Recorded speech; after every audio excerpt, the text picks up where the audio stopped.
بسم اللہ الرحمن الرحیم۔ شروع اللہ کے پاک نام سے جو بڑا مہربان اور نہایت رحم کرنے والا ہے۔ کملی ولی آقا صلی اللہ علیہ وآلہ وسلم کے پیارے غلاموں، السلام علیکم۔ شہاب الدین غوری کے بعد اس کا غلام قطب الدین ایبک منصب اقتدار تک پہنچا اور تاریخ کے دفتر نے خاندان غلامہ کے بانی کی حیثیت سے اسے اپنے اوراق میں محفوظ کر لیا۔ پھر جب وہ دنیا سے رخصت ہوا تو اس کا محبوب داماد اور غلام شمس الدین تمش اقتدار کا وارث قرار پایا۔ اگرچہ قطب الدین ایبک کا دوسرا داماد ناصر الدین قباچہ بھی حکمرانی کی صلاحیت رکھتا تھا، مگر سلطان شمس الدین التمش حضرت خواجہ قطب الدین بختیار کاکی کا مرید تھا اور دیگر اولیاء کرام کی دعاؤں کے زیر سایہ تھا، اس لیے کارزار حیات میں مظفر و منصور ٹھہرا اور یادگار فتوحات حاصل کی۔ مرتے وقت سلطان قطب الدین ایبک نے اپنے دونوں دامادوں کو وصیت کی، التمش میرا دایاں بازو ہے اور ناصر الدین قباچہ بایاں بازو۔ میں چاہتا ہوں کہ میرے دونوں بازو سلامت رہیں اور ایک دوسرے کے ساتھ تعاون کریں۔ اگر کوئی ایک بازو بھی کمزور ہو تو اسلامی سلطنت کا توازن بگڑ جائے گا، میری روح کو تکلیف پہنچے گی اور اسلامیان ہند نئی نئی مصیبتوں میں گرفتار ہو جائیں گے۔ سلطان شمس الدین التمش نے اپنے سسر کی اس وصیت کا بے شمار مواقع پر احترام کیا اور سیاسی حکمت عملی سے بہت سی بغاوتوں کو سر اٹھانے سے پہلے ہی کچل دیا۔ مگر قطب الدین ایبک کا دوسرا داماد ناصر الدین قباچہ اقتدار کی اس تقسیم پر بظاہر مطمئن تھا، مگر دلی طور پر رضامند نہیں تھا۔ وہ پنجاب کا حاکم تھا اور اس کا ہمزلف شمس الدین التمش مملکت کا سلطان۔ حاکم اور سلطان کے منصب و اختیارات میں بڑا فرق تھا۔ ناصر الدین قباچہ اس فرق کو ختم کر دینا چاہتا تھا۔ اب برابری کی ایک ہی صورت تھی کہ سلطنت ہندوستان دو حصوں میں تقسیم ہو جائے، یا پھر ناصر الدین قباچہ سلطان شمس الدین التمش کے خلاف اعلان بغاوت بلند کر کے خود مختار بن جائے اور پھر دوسرے مرحلے میں التمش کو شکست دے کر سلطان کے لقب کو اپنے نام کا حصہ بنا دے۔ بہرحال بوئے اقتدار نے ناصر الدین قباچہ کے دماغ کو پراگندہ کر دیا اور وہ زیر زمین بغاوت کے جال پھیلانے لگا۔ پنجاب کے ایک درویش کو اس خفیہ منصوبے کی خبر ملی تو اس مرد حق پرست نے سلطان شمس الدین التمش کے نام ایک خط تحریر کیا۔ یہ فقیر اس حقیقت سے باخبر ہے کہ سلطان کے شب و روز بندگان خدا کی خدمت میں صرف ہوتے ہیں، اس لیے فقیر کا بھی یہ فرض ہے کہ وہ فرما روائے ہند کے حق میں دعائے خیر کرے اور سلطان کو بدخواہوں کی فتنہ انگیزیوں کی اطلاع دے۔ پنجاب کے حاکم ناصر الدین قباچہ کی موجودہ سرگرمیاں سلطنت اسلامیہ کے حق میں نہیں، وہ نادان شخص مرکز کے خلاف بغاوت کا منصوبہ بنا رہا ہے، اس لیے سلطان کو چاہیے کہ وہ اپنے اعمال کی گرفت کریں اور مخلوق خدا کو تباہی و بربادی سے بچائیں۔ درویش نے اپنے مامر اور ذمہ دار خادم کو یہ خط دے کر دارالسلطنت دلی کی طرف روانہ کیا۔ یہ عجیب اتفاق ہے کہ اسی مضمون کا ایک خط ملتان کے قاضی شرف الدین نے بھی والی ہندوستان کے نام تحریر کیا۔ اپنے مکتوب میں قاضی صاحب نے سلطان شمس سے درخواست کی تھی کہ وہ جلد از جلد باغیوں کا محاسبہ کریں، ورنہ خوفناک خون ریز کا خدشہ ہے۔ قاضی شرف الدین ایک نہایت عالم اور دیندار شخص تھے۔ آپ رحمۃ اللہ نے اپنے غیر جانبدارانہ رویے اور منصفانہ فیصلوں کے ذریعے مسند عدالت کو رونق بخشی اور اہالیان ہند کو اسلامی عدل سے روشناس کرایا۔ اس قدر نازک لمحات میں دونوں بزرگوں نے اپنی ذمہ داریاں پوری کر دی تھی، مگر بدقسمتی سے یہ دونوں خط سلطان شمس تک نہ پہنچ سکے۔ واقعہ یوں ہوا کہ ناصر الدین قباچہ کے جاسوس بہت زیادہ ہوشیار اور سرگرم عمل تھے۔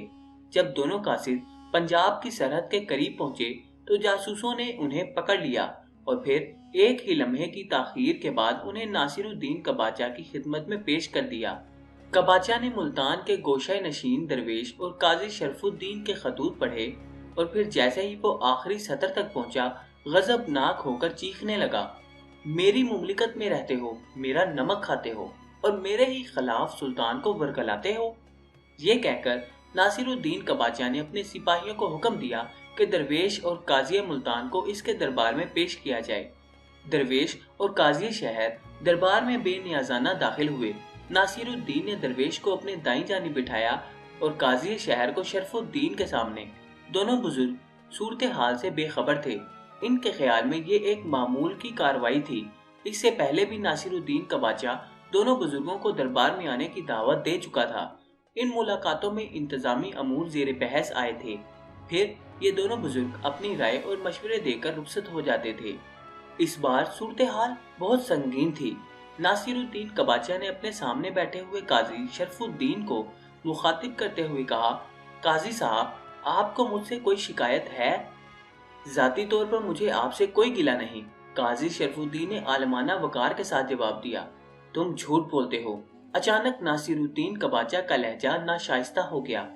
अल्लाह हाजिर और नाजिर है कि मैं झूठ नहीं बोलता। काजी शरफुद्दीन ने इस इल्तिजाम तराशी पर निहायत सब्र और तहम्मुल का मुजाहिरा किया। अगर मैं झूठ बोलूंगा तो अदालत की आबरू कैसे बरकरार रहेगी? फिर ये क्या है? नासिरुद्दीन का बादशाह ने काजी शरफुद्दीन का लिखा हुआ खत इनकी तरफ बढ़ा दिया। ये सारा खत मेरी बुराइयों से भरा हुआ है। काजी शरफुद्दीन ने खत ले लिया और इस पर एक नजर डाली। ये इनकी अपनी वही तहरीर थी जिसके जरिए सुल्तान शमसुद्दीन अल्तमश को नासिरुद्दीन का बादशाह की बगावत के बारे में खबर दी गई। काजी शरफुद्दीन ने खामोशी इख्तियार कर ली।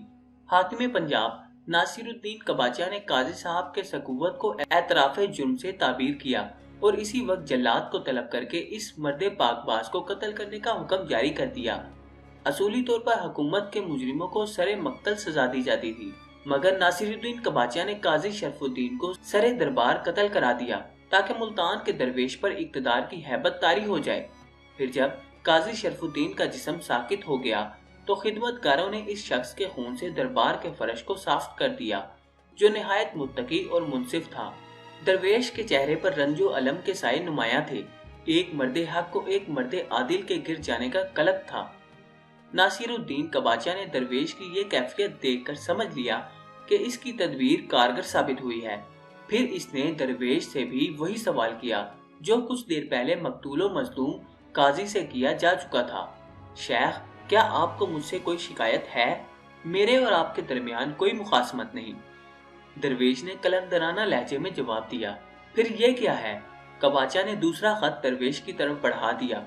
दरवेश ने एक नजर इस खत को देखा जो सुल्तान शमसुद्दीन अल्तमश के नाम तहरीर किया गया था।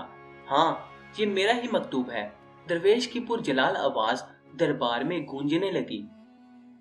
इसका एक एक लफ्ज मैंने अपने इरादे से नहीं, खुदा के हुक्म से लिखा है। इस मालिक के हुक्म से जो मालिकुल मुल्क है और जिसके आगे बड़े बड़े जोर आवर बेदस्तो पा और नातवा हैं। मैं ये तहरीर लिखने पर मजबूर था और तुम इसे पढ़ने पर मजबूर हो, बस इससे ज्यादा कुछ नहीं। दरवेश की यहाँ गोई और जुर्रत गुफ्तार ने अहले दरबार पर लर्जा तारी कर दिया। खुद नासिरुद्दीन कबाचा की भी ये हालत थी कि वो दरवेश के सामने दम तक न मार सका। इसने सर झुका लिया और निहायत आजिजाना लहजे में कहने लगा, शेख, माजरत चाहता हूँ कि मैंने आपको जहमत दी।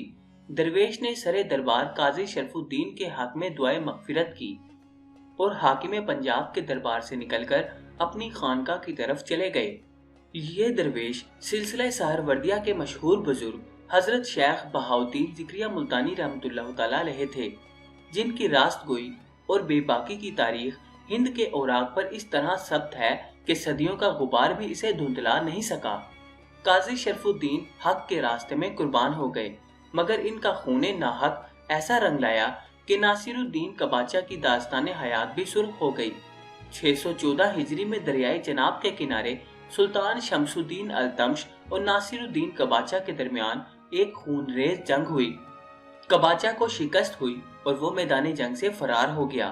फिर उसके और अल्तमश के दरमियान कई खून रंग मार का आराइयां हुई, यहाँ तक कि एक बार वो भक्कर से भागकर दरिया अबूर करना चाहता था, मगर इस वक्त दरिया में शदीद तुगयानी आई हुई थी।